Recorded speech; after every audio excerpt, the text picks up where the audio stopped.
काय होतंय का एकदा पेरलं आणि वर्ष वाया गेलं तर त्या शेतकऱ्याला 10 वर्ष ते सावरत नाही. आपल्यासारखं नाही आहे. आपल्याला चारही एकूण पैसे येतात. शेतकऱ्याला पैसे कुठून भेटतं? फक्त उत्पादनातून पैसे भेटतात. आणि तो हंगाम गेला का त्याचं आयुष्य जातं. मग अशा अवस्थेमध्ये एकतर पाणी नाही आलं तरी मेला, भाव नाही भेटला तरी मेला, बोगस बियाणं आलं तरी मेला. आणि खताच्या एकंदरीत तुम्ही जे म्हणताय ती वस्तुस्थिती नाही आहे. मी अमरावती जिल्ह्याचा अहवाल तुमच्यासमोर ठेवतो. रासायनिक खत मागणी, पुरवठा आणि विक्रीचा अहवाल माझ्याकडे आहे. 2026 आपलं या 30/6/26चा. युरिया असेल, MOP असेल, संयुक्त खत असेल, आम्हाला एकूण मागणी मंजूर किती आहे तर 1,54,000 टन आणि आपल्याकडे उपलब्ध साठा किती आहे तर 1,30,000 आहे. 20,000 टनाची कमतरता आजही एकंदरीत सगळ्या खतामध्ये दिसतं. हे माझा नाही आहे, तुमच्याच विभागाने दिलेला अहवाल आहे. कसं आहे का वस्तुस्थिती हे काय होते, जेव्हा तुटवडा आला, कमी पडलं का ते बियाणं महाग विकण्याची प्रथा आहे. ते जास्त भावात विकतं आणि त्या कुठल्याही कृषी केंद्रावर नियंत्रण नाही. सगळ्याचे लागेधोरे लागलेले आहे. बोगस बियाणं सगळ्यात जास्त कंपन्या गुजरातच्या आहे. बोगस बियाण्याच्या खताच्या हे गुजरातचं सगळे लोक महाराष्ट्राला दिवसाढवळ्या लुटतं, इथल्या शेतकऱ्याला लुटतं. आणि हे बोगस बियाणं एवढं येतं त्याच्यावर तुम्ही खरं तर ह्या बोगस बियाणं किती आपल्याकडे येतं, किती आलं, किती कारवाई केलं, हा आपण सगळा लेखाजोखा आम्ही पटलावर ठेवला पाहिजे किंवा किमान 3 वर्षाचा तरी. का किती बोगस कंपन्या आल्या, कुठल्या होत्या, काय होत्या ते ठेवा समोर, या त्याच्यावर काय कारवाई झाली. बोगस बियाणं भेटल्यानंतर त्याचा हंगाम गेला ना, हंगाम गेल्यावर पैसे किती दिले आपण, किती तक्रारी प्राप्त झाल्या. मुळात काय झालं, ग्राहक मंचाकडे आपण जातो. ग्राहक मंचाचे आपल्याकडे कुठलेही अध्यक्ष कुठेही नाही आहे. राज्याचा ग्राहक मंच अजूनही तिथं जागा रिक्त आहे, त्याला न्यायच भेटत नाही. मंत्री महोदय हे आपल्याला माहीत आहे. त्याच्यानं वेगळी व्यवस्था करावं लागेल. काय होतंय का तुम्ही पंचनामे करत नाही. बरेचदा काय होतंय का बोगस बियाणं निघालं, खतं बोगस निघाले किंवा औषधीच्यामुळे काही परिणाम झाले त्या पिकावर चुकीचे. एकतर जय मात्र तुम्ही मला एक सांगा, किती तपासण्या केल्या आपण का जे खतं आपण दिले किंवा जे बियाणं दिलं किंवा जे औषध दिलं त्याच्यात ते घटक आहे का नाही. दिसतंय ते खतावर, पण प्रत्यक्षात ते मात्रा नसतंच त्याच्यात. हा मोठा कारभार सुरू आहे. तुमच्यासारखे मंत्री असताना आणि ते शिवसेनेचे तळपदार असताना तुम्ही चिरफाड करायला पाहिजे. आतापर्यंत अफजलखानासारखे फाळला पाहिजे होत्या सभापती महोदय.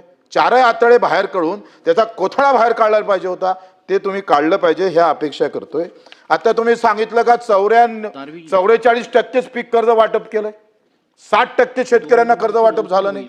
आणि ह्या सगळ्या राष्ट्रीयकृत बँकेचं झालेलं नाही. नॅशनलाइज बँक आम्ही पाहतोय तो काय देतोय, घरवाल्याला कर्ज जास्त देतं. ते नॅशनलाइज बँक गाडीवाल्याला कर्ज देतं.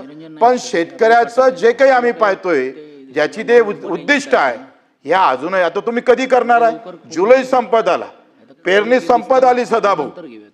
आता जुलै महिना लागला आणि आमचं कर्ज जर 44% असेल तर याच्यासारखं दुर्दैव काय आहे.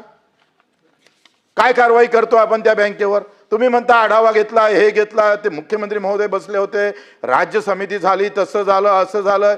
आखरी लक्षात घ्या का हा दरवर्षीच्या बोंबा आहे. पावसाळा आल्यानंतर मेंढके जसे बाहेर येतं तशा या बँकेची व्यवस्था दरवर्षीच आहे. काय कारवाई करतो आपण.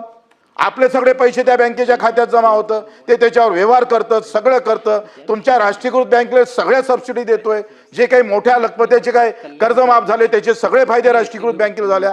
जिल्हा मध्यवर्ती बँकेचं, माझ्या बँकेचं 95% वरती मी कर्ज वाटप केलं. राष्ट्रीयकृत बँक आम्ही पाहतोय 30-40% वरते जात नाही. काय कारवाई करणार तुम्ही याच्यावर. 44 तुम्ही कृषी मंत्री महोदय तुम्ही मोठ्या गर्वानं सांगताय का अलबेला है, कोई प्रॉब्लम नहीं है देश के अंदर, सब अच्छा चल रहा है. अभी ना कोई बिल्कुल ऐसा हो रहा है कि ऐसा लगता है कि बस हम एसी में, मेरा किसान भी एसी में बैठा है. असं नाही आहे हो. तुम्ही सांगतोय अजूनही आमच्या मुख्यमंत्री महोदयांना बैलजोडी द्यावं लागली शेतकऱ्याला. तो अहवाल ठेवा. बोगस बियाणे 3-4 वर्षामध्ये किती कंपन्या होत्या, काय होत्या, किती कारवाई केली, काय कारवाई झाली, त्यामध्ये सुधारणा, जे काही ग्राहक मंच आहे ते काढून तुम्ही दुसरी काही समिती ठेवता काय, त्याच्यासाठी काही करता येते काय, याचं उत्तर तुमच्याकडून अपेक्षित आहे आम्हाला. आपण उत्तरातच सांगितलं 48 लाख टनाची आपल्याला एकंदरीत आवटण मंजूर आहे.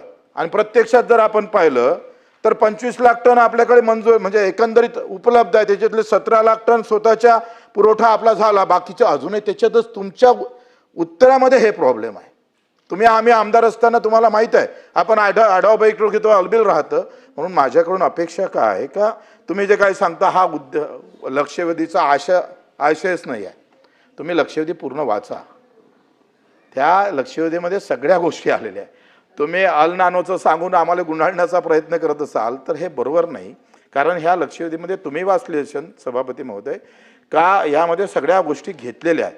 त्याच्यानं आपल्याकडून अपेक्षा आहे का एक तर भाव किती वाढले तुम्ही सांगतोय मंत्री महोदय. भाव काय होते 2015 मध्ये आपण DAPचं 50 किलोचं पोतं 500 रुपयात घ्यायचं, आता 1900 रुपये झालं. 100% वरते वाढ आहे ना साहेब. शेतीमालाचे भाव पडले, खताचे भाव वाढले. आणि मी नेहमी सांगतोय का रासायनिक खतं एका इकडे तुम्ही सांगताय सेंद्रिय शेती करा, निसर्ग शेती करा आणि रासायनिक खताला सबसिडी देतोय. मी तर पहिलेपासून म्हणतोय शेणखताला सबसिडी द्या ना.